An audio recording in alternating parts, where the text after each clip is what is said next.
Good evening, everybody, and welcome once again to the Better Book Club, presented by At Bay Press in partnership with the Manitoba government's Safe at Home program. It's my pleasure tonight to be your host, Matt Jodry, publisher of At Bay Press. And a quick few things of note before we get started. The first thing, and one of the most important, is that At Bay Press is pleased and proud to acknowledge that we are transmitting tonight from Treaty 1 territory in Winnipeg and also the home of the Métis Nation. Tonight's event features two amazing creators talking about their book, Curb Angels. And the two creators are Christopher Ducharme and Lisa Mendis, who I will introduce here shortly. Their book has garnered widespread critical acclaim, both for style, design, storytelling, which Chris was nominated for the Manitoba Book Award for Most Promising Manitoba Author. And Lisa and Chris were both nominated this year for Best First Book at the Peters Award put on by the Pigskin Peters Award is what they were nominated for, which is the Best First Book Award for graphic novels, and an amazing coup for both creators to get that nomination. As well, the book has also received a number of great reviews, and tonight you're in luck because both creators are here and they're going to be talking about it in depth with you, and Chris is going to be doing a reading as well. And we'll be going through a bunch of the images. And we have some special surprises for you as well. So, a couple of housekeeping things. First things first, this is a book club. And we want you to ask questions. In fact, we encourage it. There are three ways to ask questions. The first is you can raise your hand. By doing that, in order to do that, you can click on the raise hand symbol by hovering your mouse over your screen. And it's a little icon that looks like a high five, and you raise your hand, and then I will turn your mic on and you can actually ask your question live and in person. The other way is that you can type a question into the Q&A, and I'll be monitoring that, and I can share that as well. The last, of course, is you're able to type into the chat, and by doing so, you can ask questions there, which I'll be monitoring. So there are three great ways for you to participate tonight and ask questions, or even just submit comments. We'll also be doing some fun polling for you to test out. And last but not least, I just want to make sure that everybody has received their free ebook of Curb Angels. If you have not, please just type in the chat your name, and we'll make sure that we get that to you ASAP. However, from the list that we have, everybody should have received theirs. So check your junk mail just in case. That often happens.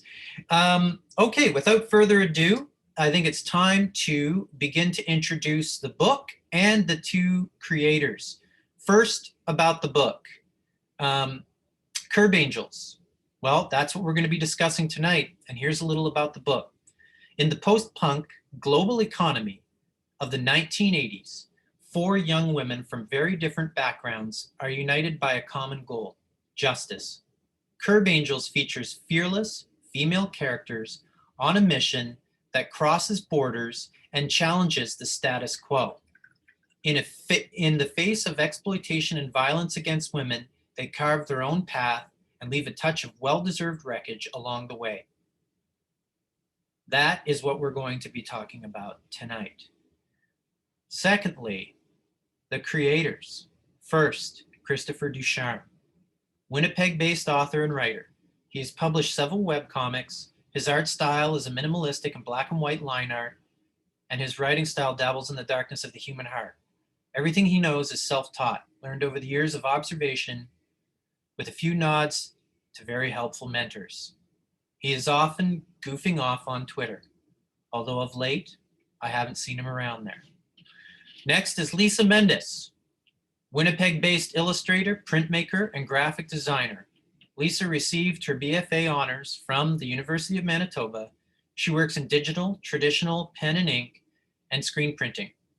A comic enthusiast, she values the art of storytelling through the medium. In her daily life, Lisa also teaches adult and youth art classes at several studios and schools, including the WAG. Lisa has also been involved with Martha Street Studio for many years. Last, we would be remiss to, who is not here tonight, but I'd be remiss not to mention Lucas C. Pauls, who was both graphic designer and as well the letterer of this comic, a formidable task to say the least. And his typography plays a key and integral role in the design of the book, including the book's amazing logo, Curb Angels. He designed that himself. Lucas C. Pauls is phenomenal to work with, and I am so pleased that we were able to team up with them. But for now, please welcome Chris Ducharme and Lisa Mendis. Hello. Hi, guys. Howdy. How's it going? Chris, I see you've got your Curb Angels background. I'm wearing my Curb Angels t-shirt, if everybody can see it there. I don't want to lift it up too high and reveal too much. This is a PG event. But yeah, what welcome, goes on the guys. internet stays on the internet, Matt. Be careful. I'm so happy you guys are here. This is event 7 in our 8 event series, and it's been a wild ride, and I'm so pleased that you guys are both able to make it. We're going to have a lot of fun. We've got some really cool stuff lined up for everybody tonight, including a couple surprises. First, I think we should probably, just to get the ball rolling, launch our first poll, because we're going to be sharing some imagery later, and we want to sort of get everybody's appetite firmly peaked here so that we can get going on this. So here's the first poll launching right now.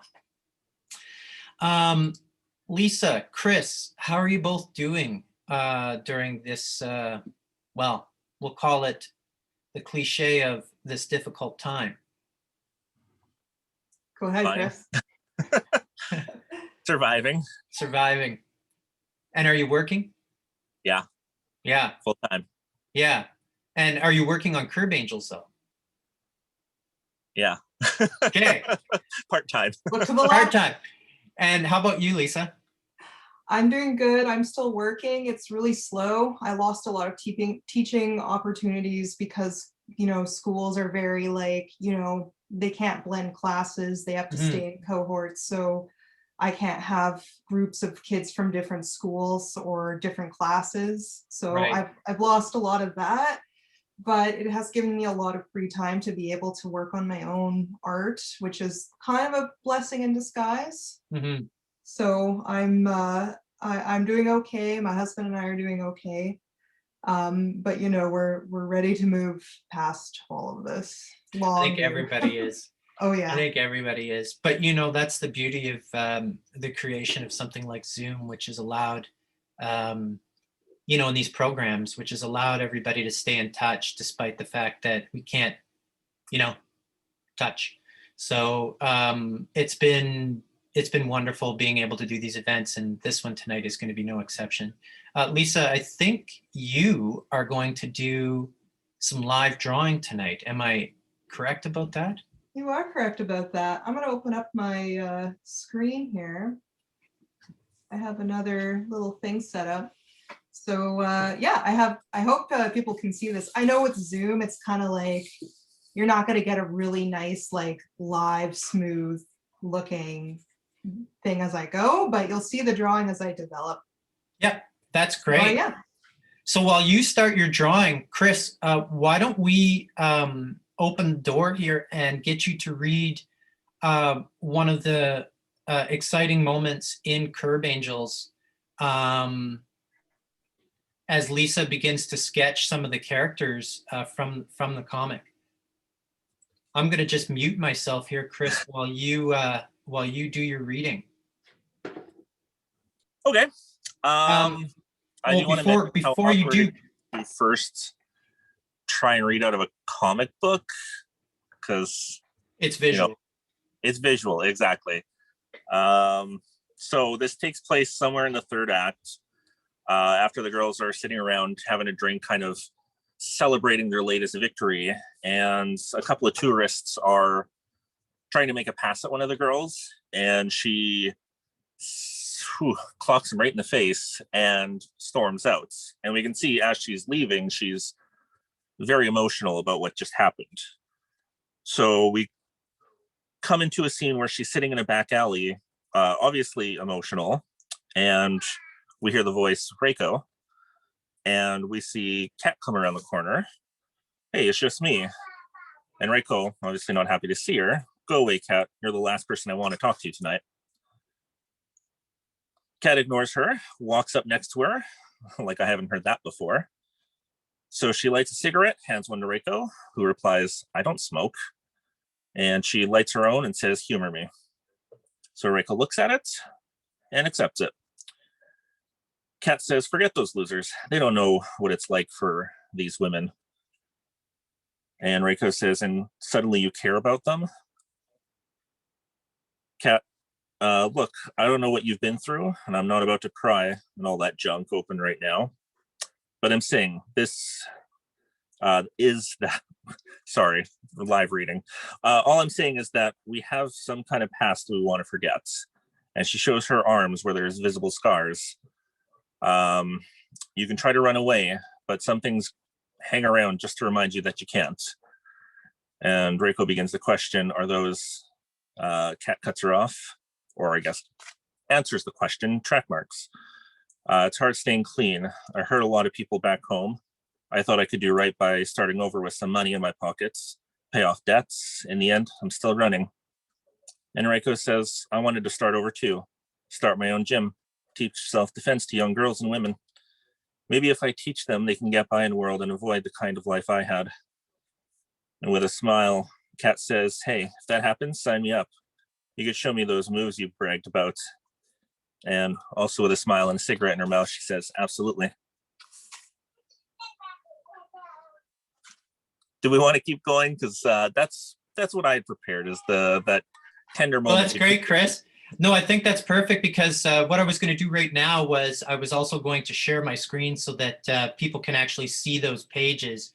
And I think it's worth talking about. So let's do that.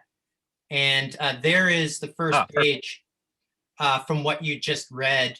And it's amazing exactly what you're talking about, Chris, about how it's very difficult to read a graphic novel because there is that visual element. And as you can see from the panels that are available here, you're not getting the, the facial emotions. I love this this middle two panels where you've got the pink and the blue, and then facing each other, followed by the fourth panel. And why don't you talk a little bit about how, and Lisa can chime in as well too, about how you both laid this page out. I think visually that's a better question for Lisa, since she's the mastermind behind the actual way the page looks. What I had done is I had approached Lisa with this idea for a scene where I wanted to show Reiko being the outward tough girl and show her in a bit of a vulnerable state. Right. And so we talked about what that could look like, and we settled on some dudes trying to hit on her and her not reacting well to that. And of course, who's the last person she wants to see? It would be Kat, who she's been clashing with throughout the entire story up to this point. Mm-hmm. Even in the script, they were not really that good friends or anything. So I just wanted to show that, even the toughest people have their demons, and show that no matter what we do, we're all dealing with the same things, in a very broad sense, of course.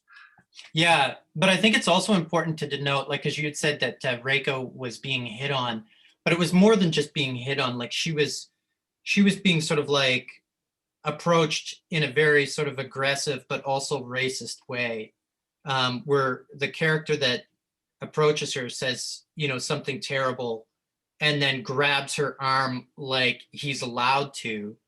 and then she socks him. Yeah. And I think that speaks a lot to the time and location and just how things were acceptable not that long ago that aren't now. Mm-hmm. And it's an interesting juxtaposition to view something like that from the past compared to how we are today, where obviously like we're in a post Me Too world where that won't fly. Yeah. I mean, even in this script, like a lot of that you just mentioned, where it's very aggressive, it's very racist, and et cetera, a lot of that came out after the script. I guess as kind of a secret to share here is what I write is kind of a skeleton of what I want to see happening. Mm-hmm. And I let Lisa kind of flesh that out in the illustrations. And I think she did a wonderful job capturing what it was in my mind, even far better than I was capturing it in my own. Yeah, no, I mean, I think that's really cool. And a part of that scene that leads up to the one that you read, and I want Lisa's commentary on this, because Reiko takes and just socks this guy. Like she just with such like force and power. And then in the very next panel, you see her sort of like leaving the club, running away from everything with tears in her eyes. So like she was able to come up with the necessary strength and power to do this, but it also really upset her. And Lisa, what was it like drawing those two panels? See if I can hold it up to the screen. Yeah, like I have to say that when this was kind of a hard scene to approach. Yeah. Yeah, I have it here, like these guys grab her and that's a better shot than what I had. Yeah. She punches him out. Yeah. And like, I don't know, like even though they're fictional characters, like I felt bad doing this to Reiko. Mm-hmm. And then in the next scene, she's walking away. They're all kind of like laughing about it. And then she's crying because she's had to overcome a lot in her life that has not necessarily been revealed in this book. She's a fighter. That's her character.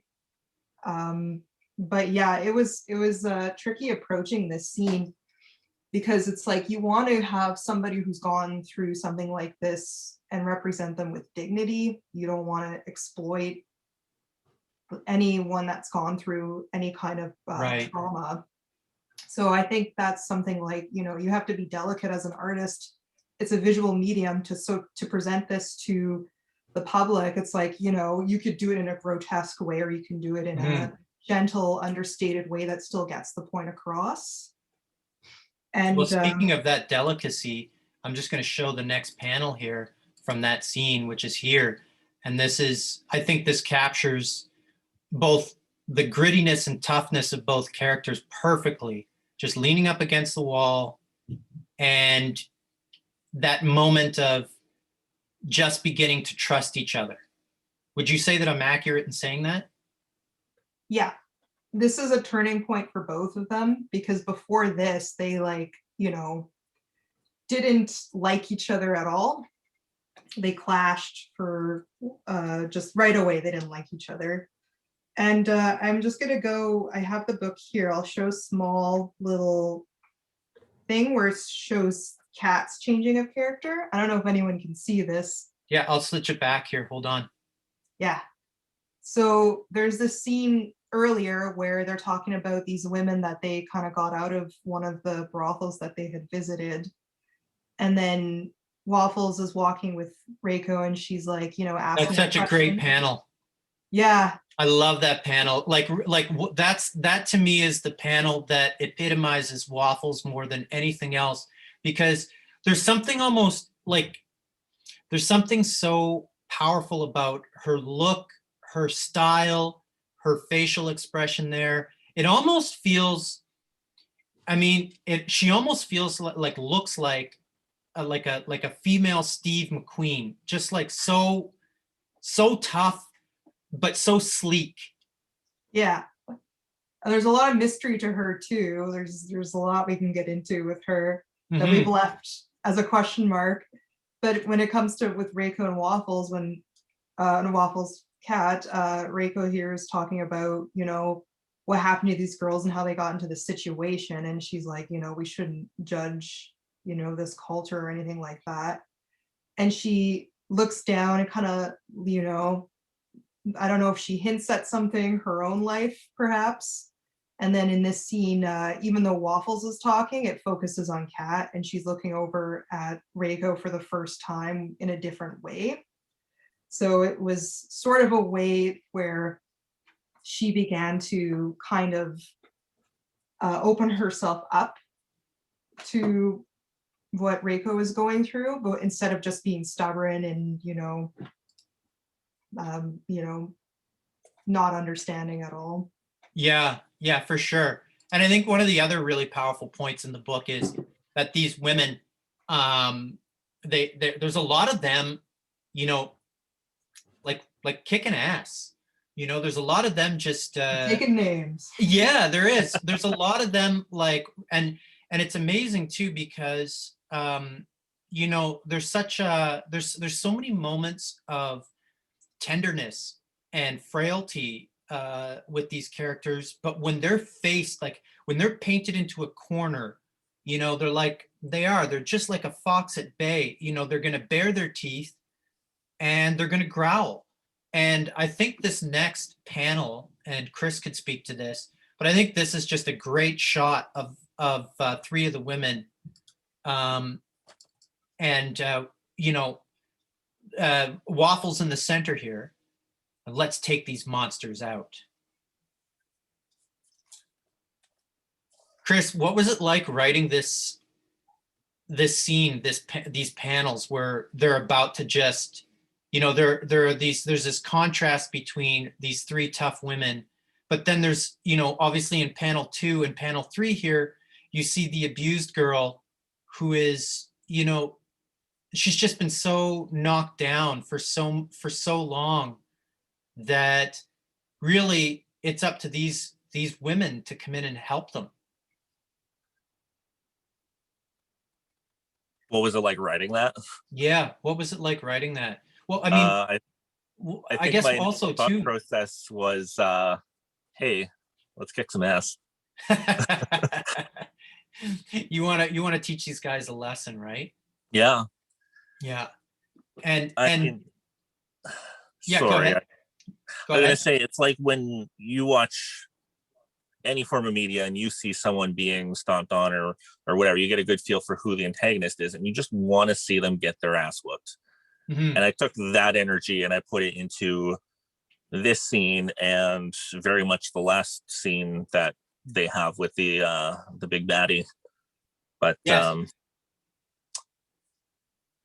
yeah, like I say, a lot of the scenes, it was very, the best way I can explain how it looks in my head is, you know, when you have a dream and you wake up and you just remember tiny details, and like the rest in your brain looks like a white background.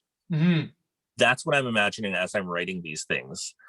And it also took a really long time to finally settle on this specifically, because the story in the beginning was very different. The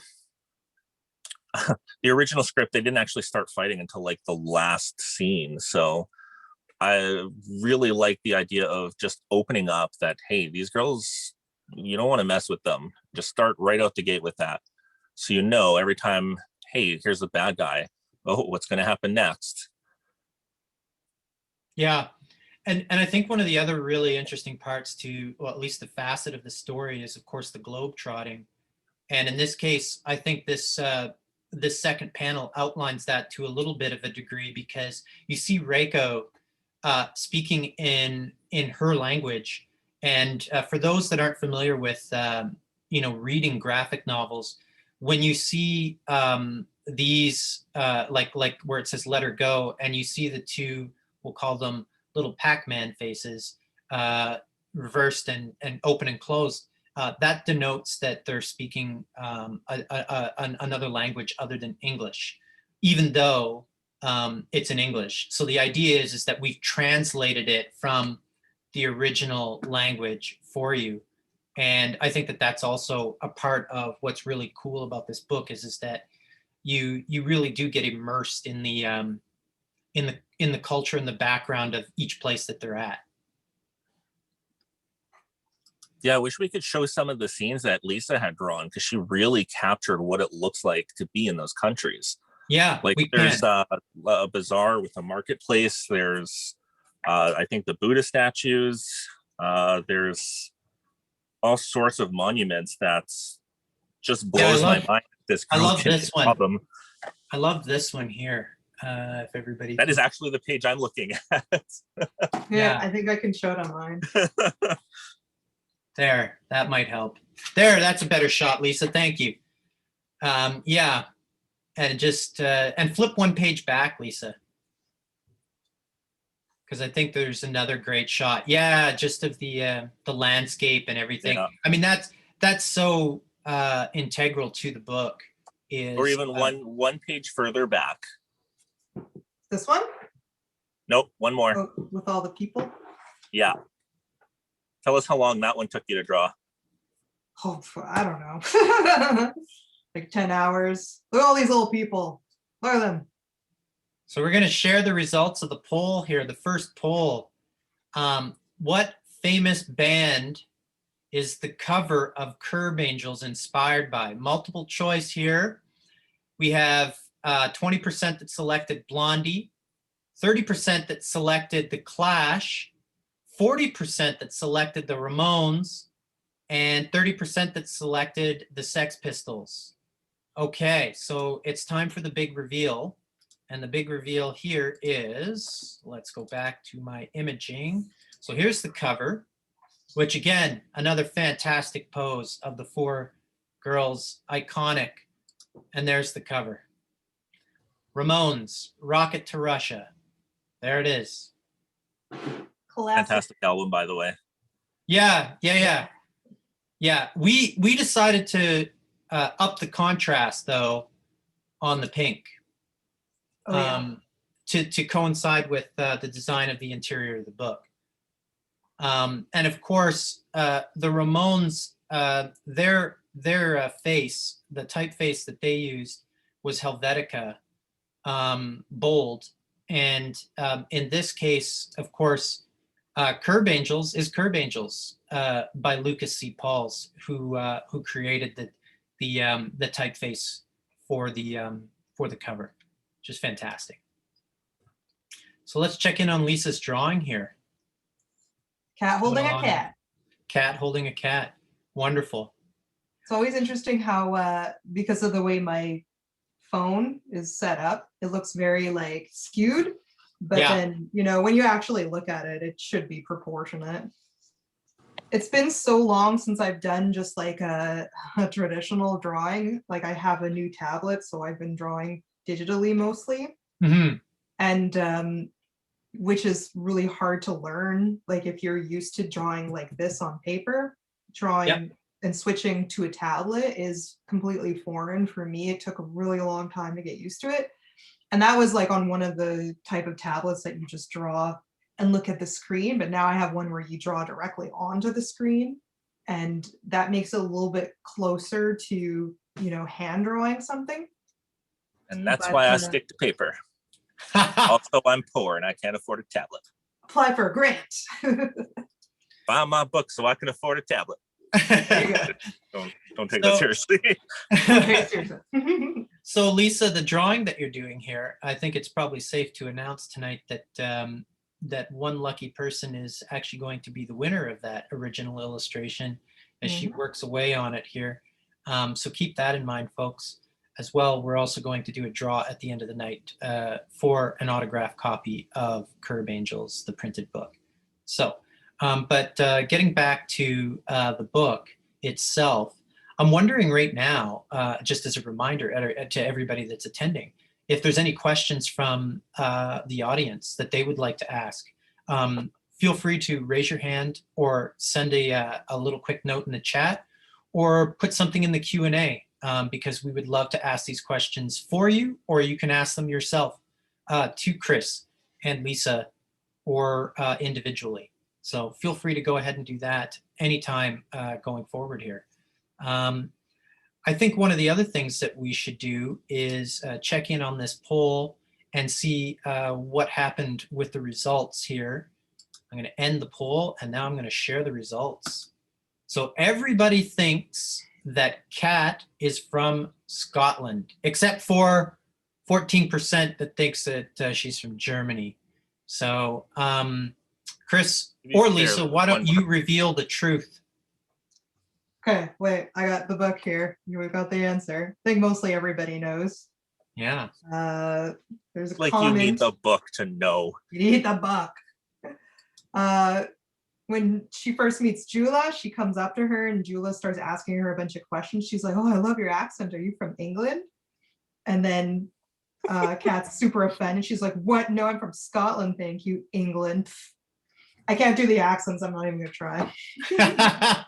So the I wish I brave in the could. background. So I'm impressed with our audience because this means that they've done their homework and they actually read the book, which is fantastic. That's great to see. But getting back to the book as well, one of the other things that I think is really cool was the promotional work that we did for the book. And I just want to share that right now, which is one of the promotional posters that we did for the book. And there it is. So this was a design that myself and Lucas Pauls came up with, where Lucas has now taken his original Curb Angels typography, his text, and added a third dimension to it. And of course, what's really cool about this is that he's also added a bit of ring wear you can see around the image, because this is actually a direct swipe from another famous album cover, which was the theme, it seemed, of our characters being from the 80s, and of course the influence there. But I love this because you can't get any cooler than the Clash. And there's the cash bar.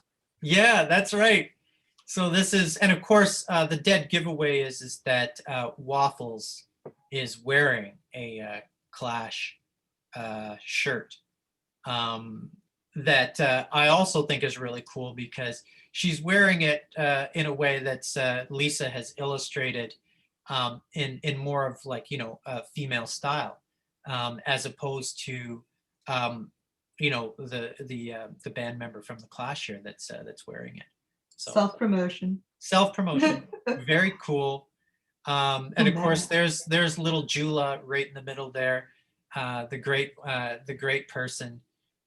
So yeah, just such a almost an innocent smile, sort of bookended by the two tough guys, Kat and Reiko. It's just a great layout.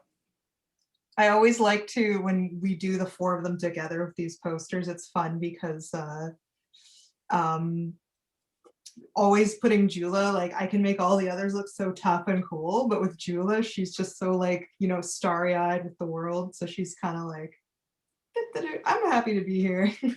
Yeah, no, it's true. And she does have a lot of that, those moments, but then there's also a couple of really, like you see that like she can be pushed to that brink where she will get super tough. But I've got a great question from Margot Morris here. And Margot asks, can you talk about the use of blue and pink color saturation and when they shift or merge in a figure? So Lisa, why don't you take that one? Yeah, that's a good question. So interestingly, when I was getting close to finishing, all the pages I think were drawn at this point, and I had done all of the halftones, so like all of the gray in the picture, that was all done. And then I think it was probably, I want to say less than a month before we were to send this to the printer, that Matt over here, you're over there on my screen, was like, so it's in color, right? And I went,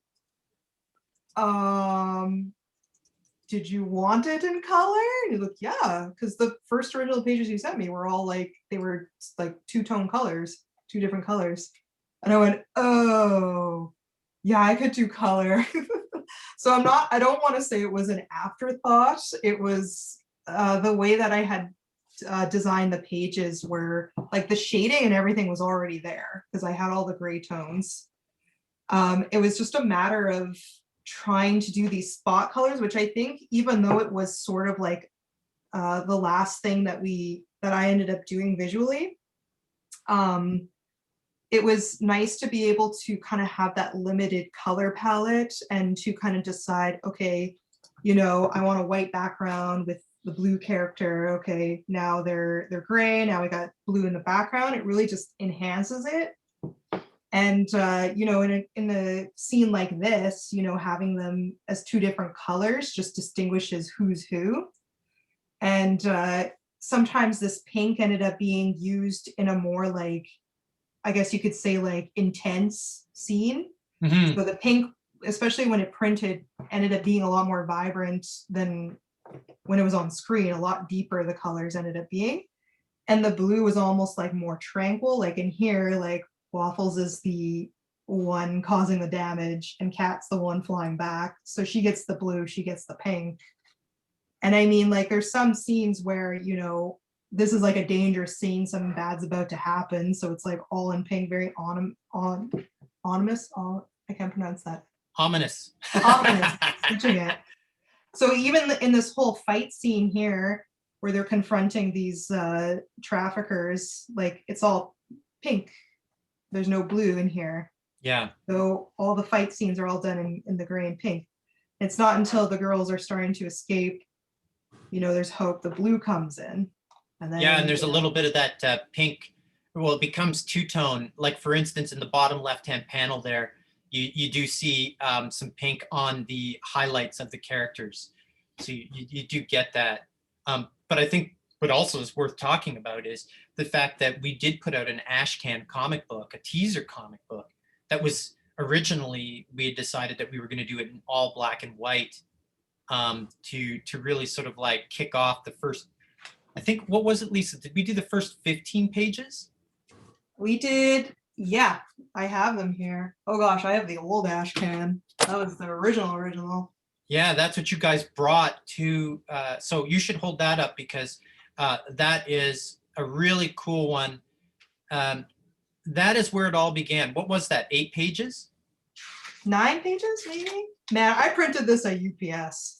Yeah, and so this is what you guys brought to me at the convention to show me your work. And I immediately loved it and said, I want to make this book. And it was just off of a 9-page, you know, Ashcan that you guys produced. And then we produced a teaser comic that revised a lot of the illustrations and text from the original. And then, of course, the final graphic novel from the teaser just carried that forward. Yeah. What was your original question about the Ashcan? That was all in black and white. Yeah, it wasn't really much more than just a statement that we decided to do it in black and white because we knew we were going to do the two-tone color. Yeah, there's the front cover, which didn't change. And of course, there's some of the pages without the tonal color.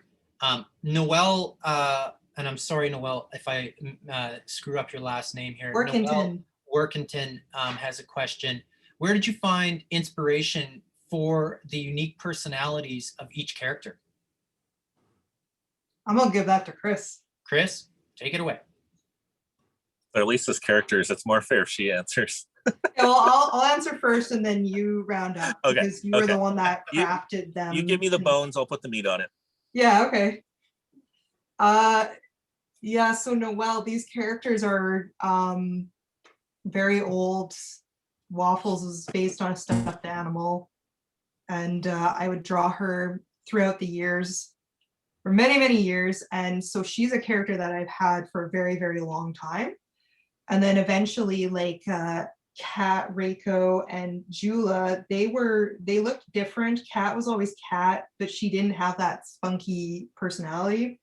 And these characters developed out of like a love of Sailor Moon, because I wanted Sailor Scouts. So I would draw these characters as Sailor Scouts. So yeah, Jula was like Sailor Mars. She had the black hair. And eventually, as like I got older, they just sort of developed on their own. And I'm like, okay, well, I don't want them to be fan art. I want them to be their own characters. And it's just like, eventually I got to the point where I wanted them, and this is actually inspired from a video game, Soul Calibur, where all these fighting characters would come together from different countries. And I just thought that idea was so awesome. So this is just one big like nerdy like compilation here from Sailor Moon to video games. And so all these characters were from different countries. And I just liked that idea so much that I began to develop them in ways where they're like, okay, they're from different countries. I want them to be distinct. I don't want them to be cliches or stereotypes. Jula, kind of, I was inspired by, we have a friend from India, and his name's Manoj. When we went there for our friend's wedding, he had a cousin named Serbi, and she was this really sweet, like very petite, like cute, helpful, like we just loved her so much. And so Jula's sort of inspired by Serbi, and Reiko is sort of she's a bit of a wild card. Like she was a very different character, and her personality really developed as the story went. We knew that she, even just when I drew her, when I started drawing her and I drew her face and her eyebrows, like I knew she meant serious business, and that she wasn't someone that was like, you know, very lighthearted and fun like Jula necessarily. She's like the opposite of Jula. And so as I drew them and kind of just like made their distinct facial features, I began to like kind of think of their personalities a little more. And then when I showed these to Chris, he like, you know, I showed him these characters I want him to draw, I wanted him to write. And so he really like saw their facial features, and he was like, oh yeah, like in my mind, like Jula's like this and Reiko's like that. And he would like write that to me, and I'd be like, yeah, that's totally how they are. And he came up with ideas where I'm like, why didn't I think of it? That's great. Yeah. So it's really good to have Chris there as like a collaborative, creative person in my life, because like the ideas he came up with was stuff I could never think of, which is why I wanted him to be the writer for this. Mm-hmm. Keep singing my praise, Lisa. Keep it coming. That's interesting. Did the best. Well, too far. In keeping with that subject matter, though, Rachel Blair asks, which of the four characters do you relate to most? Chris, why don't you start it off, and then Lisa, you can answer. Yeah. Why? I thought about my own life more than anything. I would say in terms of which characters I relate to the most, I'd say 70% Kat, 30% Reiko. Reiko's way too badass to make it 50-50. She's way cooler than I am. But I drew a lot of inspiration from my own life and my own things that I've been throughout, you know, the years. And I kind of just incorporated that into their backdrop. And I thought, what would I be like if I had taken this path instead of this path? Or what would I be like if I had done this in this situation instead of that? And that is the heart of how these characters came to light. Mm-hmm. So a lot of their backstories, which are not like right in your face, you kind of have to look for them, or that conversation that I read about earlier, there's a lot of little hints about what they've been through. I lost my train of thought. I apologize. No, I was talking about Kat, but just about how you connected with her and Reiko from you know, your life. The whole idea for that scene was dealing with the emotional fallout of doing something that you wish you didn't have to do. Mm-hmm. And of course, I don't know how deep into my personal whatever that you want to get into, but I mean, let's keep it on the surface. Let's keep it surface level. Yeah. So, you know, iceberg. Yeah. What about here? Yeah, I don't know. I've been through some situations where I'm like, man, wish I didn't have to do that. I wish that never happened. And people have like sat down with me and said, look, it's fine. You did good. Pick up and carry on. And I wanted that conversation to be exactly that. So I think the spunkiness of Kat, granted, I'm a little bit more bubbly like Jewel. I guess I'm a little bit of everybody. They See, say that's that why you wrote it. your characters are you as you write them. So I'm, That's true. I don't There you know, go. 60, 20, 10, 5. That's There not you 100%, but I don't care. That's great. Lisa, how I'm about kind of yourself? Wait, what? How about yourself? Which character do you connect with the most? I agree with that. I connect with the most. I think like it's kind of hard to say because like I put a lot of myself into all the characters. Not that like their backstories are my backstories. I wouldn't dare. But I've had a lot of people who are like, "Oh my gosh, you are waffles." I was just about to say that. And I'm like, which is funny because in my 20s I looked like Kat. Right, I Had the remember mohawk. that. Yeah, I remember seeing you with your head shaved a bit. Yeah, that was in my cool art school days. So probably more them. Than anybody else. Yeah. So I've got a question here from John Hunt. John says, with a nod to Joy Smith, Winnipeg has a place in educating people on human trafficking, and Curb Angels does a great job as well. What motivated you to tackle this topic with these vigilantes? Joy Smith is an excellent resource. I follow them on social media. And we did invite them to the book launch. I don't know if Joy Smith herself or if anyone from the company came or the foundation came. They do great work here in Winnipeg. So that's good that John, that you brought that up too. For me personally, it was like they have a lot of resources on their websites too, and like they have a lot of videos, so I would watch through those too. And also Exodus Cry was a big influence for me because they're an abolitionist group specifically with sex trafficking, just like Joy Smith is specifically for sex trafficking. That was one of my influences for the theme of the story, and it was really like watching the documentaries and reading the testimonies of survivors and reading how, you know, there was one story, I think a team from Exodus Cry went to Russia during the World Cup, and like they did exactly what they did in this book, where they didn't, maybe not exactly, confronted a group of traffickers that were trafficking women from Nigeria and got these women out and got these two traffickers, it was a husband and wife trafficker, got them arrested because the local authorities, they brought them in and they helped out a lot.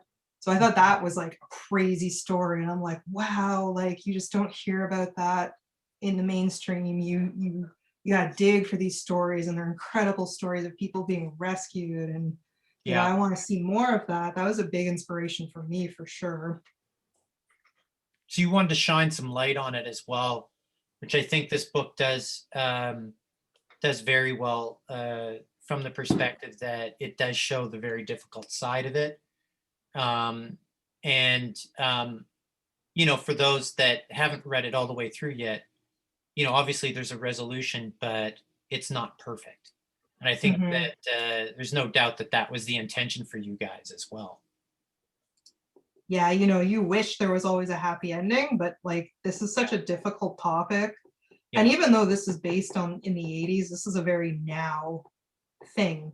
Like this is happening now everywhere. It's happening in Winnipeg. It's happening all over Canada, all over the world. This book just tackles one part of the world, but when we start working on the other books, it's going to be, you know, Europe. Yeah, America, could be anywhere. Yeah, anywhere. So Karen Clavel asks another great question, and her question is, did you actually create backstories for the characters?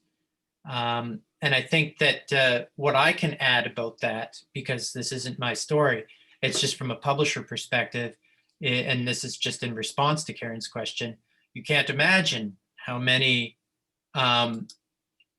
great coffee meetings that I had with these wonderful creators discussing the direction of this book and the way it was going. But I'll leave it to you guys to answer that question a little deeper. Chris? Well, the short answer is yes, there is backstories. And what's that like, though, building it? Yeah, no, sorry. I was trying to be funny. Didn't really work very well. There, I'm laughing. Okay, we need a laugh track. Thanks. All right. Yeah, we do need a laugh no, track for Chris. There's absolutely backstories. As a rule of thumb, I don't write characters unless I know where they've come from or where they're going. So it was necessary for me to kind of show the human side of these four girls to know what they've been through. So I keep going back to that scene in the alleyway because it's just the most powerful scene to me. But what they're talking about, the things that they've been through, that was well established before I even contemplated that scene. Mm-hmm. So we didn't even get to touch on any of Jula's past at all. We did have some discussions about including it, and I think there's a little bit about her. She talked a little bit about at the beginning, but nothing of like really deep, and it just felt like it halted the story to focus too much on the backstories. So to borrow the phrase from Matt a moment ago, is all surface level stuff, and I mean that's where the action is. And am I making sense? Am I just rambling at this point? No, not at all. That totally makes sense. And I think I've just posted up this image here, which is an actual panel from the comic. But it's that exceptional moment where you really do see these four characters at their toughest. I mean, just the look on Jula's face, I think really reveals a lot that didn't need to be said in the book, because you realize now that that all four of these characters, you can't mess with them on different levels and in different ways and at different times. But this capture, this pose of them, I mean, it's intimidating. And I think that's part of, I think that's what makes for great literature, is that, you know, you're able to take all of these varying emotions and all of these moments and tie them all together. And as many writers and artists can attest to, the more characters that you take on, the more work you have to do. Yeah, even with just the four characters, like, you know, with 100 and something page book, how do you devote time to all of them so that they get an adequate like character arc? It's very, very hard. Like, if like I've noticed that criticism in movies a lot. The character has no story. The character has no personality. Like, what's the character's motivation? If the character has no motivation, then like, why are they even there? So yeah, no, it's true. Yeah. And you need that. You need those varying degrees. You need the human element. You need to be able to take the characters to a degree where everybody can relate, despite the fact that there's hyperbole. Would you agree, Chris? Absolutely. There's actually a couple of characters we decided to cut because although they still exist in the world, they have impacted the characters in some way. We just felt that they didn't add to the story. So they might make an appearance in the future, or they might just be something that's mentioned in passing. So right. Yeah, we have some male characters that we wanted to include. I won't say like names or anything because they didn't show up in the second book. We wanted to have equal playing field, that even though this is the four main characters are women and we want to focus on them, we also want to have like good male characters as well to balance everybody out. So you gotta have that yin and yang. Kind of the trouble with this subject too is that you see the women, the victims, as that, and you see the men as the bad people. And we know men aren't inherently bad. I mean, the people doing this absolutely are, but they just happen to be men. So we definitely wanted to have some good men to counter that, but we just couldn't find a place for it in this specific adventure or arc. Yeah. Well, so Lisa's really touched on one of the key important things. Was one of the special treats of tonight was that, you know, we're just going to let people know that there is a second Curb Angels coming, a full-length volume like the first one, where these characters will of course be in a second adventure, and there will be further character development and a whole bunch of new thrills, chills, and spills. And right now I can actually share, which Lisa has sent to me tonight, a page from the comic, which we're not revealing any of the old characters, but we are showing both the tone and some great scenery from it. And so here's that. There it is. So just a great panel, and you can see it's going to be two-tone as well. But this time we're thinking that, and there's been no final decisions made, but we're thinking we're going to go with that green tone and potentially pink, or potentially yellow, right, Lisa? Yeah, it was blue and I switched it to the green and I'm like, oh, I kind of like the pink and the green. Like, normally I don't like those two together, but I guess in nature, pink and green is kind of there's harmony there. So I don't know, it could be yellow. We'll play around. Maybe we should do a test and print it and see if it looks gross. Right, exactly. And, you know, like I said, this is just sort of a teaser page for all those people who signed up tonight. They get a little sneak peek, but I love this, I mean, Lisa, just, you know, a testament to the strength of your artwork is that first panel is just filled with all kinds of individuals, different people. But what I love about it is up on that upper balcony is our character smoking that cigarette. And then the next panel is her looking down over all those people.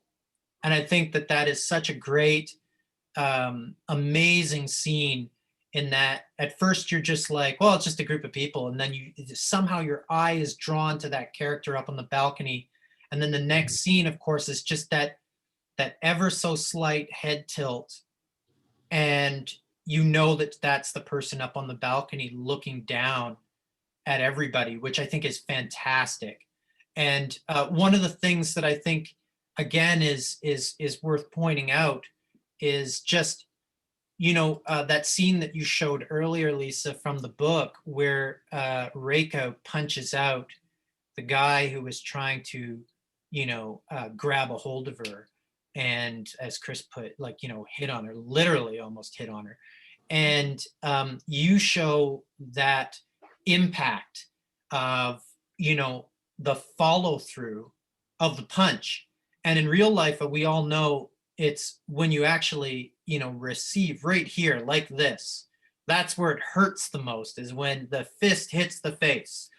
But what shows the real impact in comics is not this, it's this, the follow through, where you actually get that whole swing where the arm is extended all the way through, the face is cocked to the right, and you really feel what just happened, as opposed to this that doesn't show it. And so I just think, again, it's just a matter of understanding those things that make that great art that Lisa's put together. So I'm so pleased that we were able to show that little scene. One last comment here from Karen Clavel is that the green and pink here look terrific. Love the detail in that scene. Just a comment from her, which I think is, yeah, it's wonderful. So thanks for that. Oh, so maybe green and pink. Oh, and there is one other question here that just popped up from Rachel Blair. What was your favorite panel to draw? Oh, well, Rachel, it's not one of the backgrounds. Yeah, Lisa and I had quite a bit of discussion about the need to add in the scenery, the background. If you're going to be moving these characters through different locations, the reader really does need to be able to experience where they're at, especially if they're real. So if they're going to be in, you know, England or Scotland or the USA or Thailand, you need to be able to feel like you're in that locale. Mm-hmm. It's a struggle, like really capturing that. I think this is my favorite page of the book. Yeah. I like minimal text. I like just delivering what's going on with what the characters are doing through actions. Yeah. And this page, the reason why I like this one the most is because I started just by drawing this middle scene. And like I had to look up pictures of Muay Thai fighters and like what's a typical move that they do. And they use their feet and legs a lot. And so I had reference for this, except the guy wasn't getting kneed in the stomach. It was just this, and then, but I just loved that picture. And then so I drew them thinking that I would like make a composite of it later when I scanned the drawings, but then organically I kind of just, I had this space. So I was like, okay, like this character that's running away, you know, her hair. And then on the opposite side, you have Reiko here, and then like the black kind of nicely fills in and ties it all together. She says, get out of here, go get out. Yeah. And the final page is, or the final panel is her running away towards Jula. Mm-hmm. I don't know, I just, that was my favorite page to draw because not a lot of the pages that I did, like they were very like structured and planned out. And this one I didn't really have a thumbnail for, it just sort of happened organically. So that was my personal favorite. Well, I think too that panel shows a great sense of movement and pace, which in a graphic novel can get away from you really quickly, and so you need to be able to like or regain control of the pace. And in some cases, the way that you structure that movement is very different than writing just a book of text, right? And so, you know, a lot of people probably don't realize that, like, in some cases, it's up to the author of the book in the script to say, you know, here we want to move the pace along quite a bit, and we need that movement. So I think that does it very well. But at this point, I want to just take a moment here to see if there are any final questions before we do the draws, because we are at that, we're just a little past that 1 hour mark. And if there are any final questions, now's the time to ask them. Otherwise, we're going to draw for an autographed copy of Curb Angels, and then a separate draw for the amazing illustration that Lisa has been working on throughout the event. And a real testament to Lisa's talent, yet again, is being able to talk and draw at the same time, which I cannot do.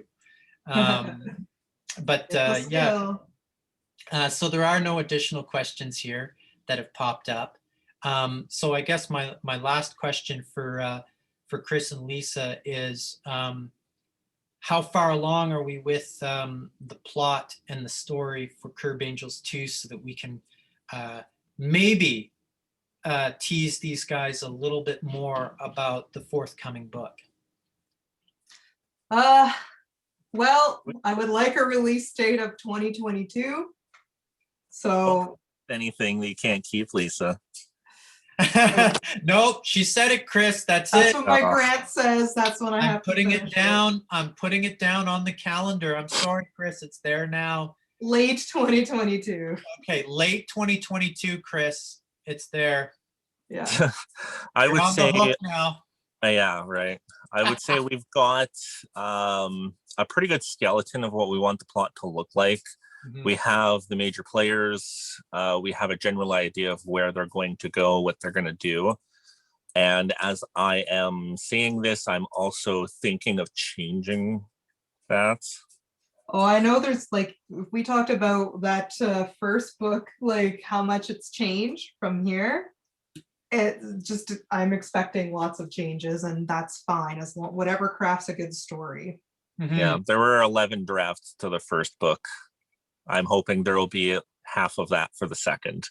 But that was before we had a publisher attached, so we were just playing around. Sure. Yeah, well, Let's go with another that. thing too is that there's more motivation when you know it's going to get released, right? So, Yeah, for sure. case, yeah, in this case, we're um, we're getting a little further along now. As you can see, Lisa's already coloring some panels and pages, so we're getting there. But without further ado, I am going to hold up again, and I apologize for the Zoom glitchiness, but there is an autographed copy of Curb Angels that we're going to give away right now to one lucky attendee. And I'm just going to bring up the name list of the attendees here. And I'm going to cover my eyes and select. Here we go. And the winner is Jess Hall. Jess Hall is the winner. Congratulations, Jess Hall, for winning Curb Angels, the autographed copy. Jess, I will send you an email to get your mailing address so that we can mail you out your awesome prize. And last but not least, of course, Lisa is diligently working here on her sketch of Cat, one of the main characters, holding a cat from Curb Angels. So the next winner is